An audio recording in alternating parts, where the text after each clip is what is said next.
আমরা যে অনেক সময় বলি যে আমরা সমাজের দুঃখটাকে ধারণ করতে চাই, সমাজের আনন্দটাকে ধারণ করতে চাই, কথার অর্থে এটা ঠিক, কিন্তু দুঃখ এবং আনন্দকে ধারণ করবার জন্য প্রথমে তো একটা ক্রিয়েটিভ মাইন্ডটা লাগবে। দুঃখটা দুঃখ পাবার জন্য নয়, দুঃখটাকে ধারণ করতে চাই দুঃখ জয় করার জন্য। আসিয়ার মৃত্যুতে দুঃখ পাবে সাধারণ মানুষ, কিন্তু আসিয়ার মৃত্যুকে কেন্দ্র করে মানুষের মধ্যে দুঃখ দূর করার একটা যে আকুতি তৈরি করবে, সেটা হতে হবে যারা সাংস্কৃতিক আন্দোলনের মানুষ। কান্নার জন্য অনেক মানুষ আছে,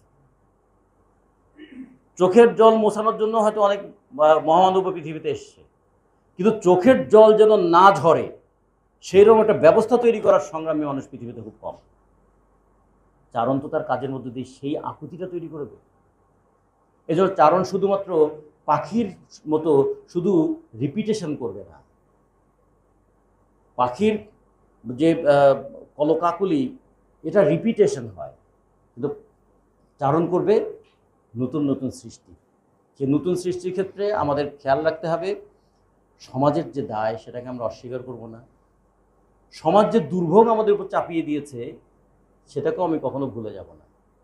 আজকে কেন একটা বয়স্ক মানুষ পথ চলতে স্বাচ্ছন্দ্য বোধ করে না?